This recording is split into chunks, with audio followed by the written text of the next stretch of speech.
is Hannah and Cailin, back again with Double Talk. I'm Hannah. And I'm Cailin. And we're here at the Hammerstein Ballroom in New York City for MISCAST 2025. In the spirit of MISCAST, Yes.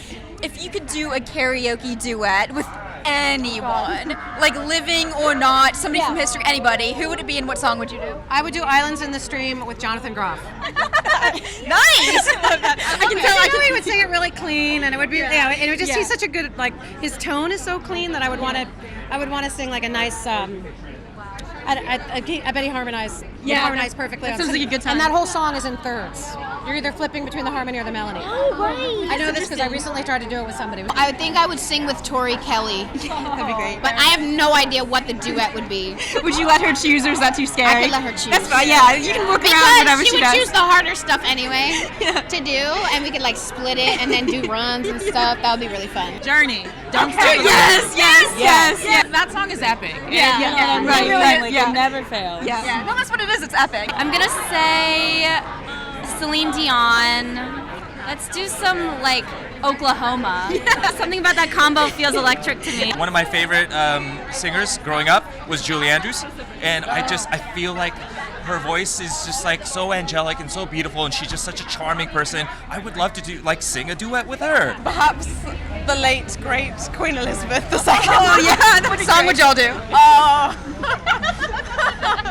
My heart will go on. Barbara Streisand. I would have to think about the choice. Maybe I Will Never Leave You. Me and Babs. Come on. I'd sing with Judy Garland. We were actually cheated out of her doing the movie version of Annie Get Your Gun. I would sing Moonshine Lullaby with Judy Garland. What would you say is the best decision you've made in your career? Where it's like you look back and you're like, I'm so glad I did what I did when I did it with those people.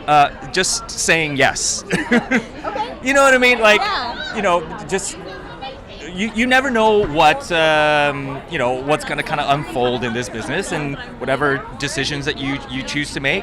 So if you just leave yourself open to opportunity, no matter what, good things, if not in the moment, but down the line, could always happen. So I think just the willingness to say yes it has made all the difference. I'm just really proud of the community that I let myself build, and saying yes to so many concerts and stuff, and building the community, but also just like showing up. You know what? I'm so glad that I covered in Home on Broadway for Kenny Leon, because it got me the role, the audition, Amelia in Othello. Sometimes you gotta go back to your roots, you gotta study, you gotta, just put the work in, and I do not regret it. It's so crazy how one thing can lead to another like that. Butterfly effect. Yeah, the butterfly effect. Letting my intuition lead me to decisions in my career. I've been so lucky to work with amazing people. I worked at MCC with The Lonely Few last year, and with Maybe Happy Ending. I feel like there's something about, I'm drawn to passionate people, and I feel like that has guided me throughout my career, and I'm just so lucky that I get to be inspired by the people that I'm surrounded with every day. There were times that I knew I had to buckle down and audition and really, really prepare, really, really, really leave no stone unturned, because I do believe that the harder you prepare, the more you leave on the table, it doesn't really matter what the outcome is. You can walk away with your pride and with your excitement, and maybe you've created an opportunity you're not even aware of down the line. So for example, when I auditioned for Elphaba in Wicked, I didn't get cast right away, and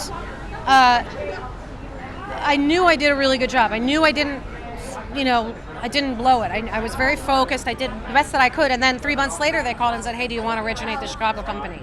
So I always say to young actors, you're not really auditioning for that moment. You're always auditioning for the overall career in general. So it's about making connections and meeting people. yeah, you right? never know, and doing the best that you can, like bringing your integrity, so that you're not laying in bed at night going, I wish I'd prepared, and And by the way, there's plenty of times I haven't prepared, and I've felt terrible about that. So I speak you the learn truth. from it. Yeah, you learn from it. That's Is right. there a role that you haven't played yet that you'd still like to, that you'd miscast yourself in? I mean, there's a million roles I still want to play. What about like a type of role?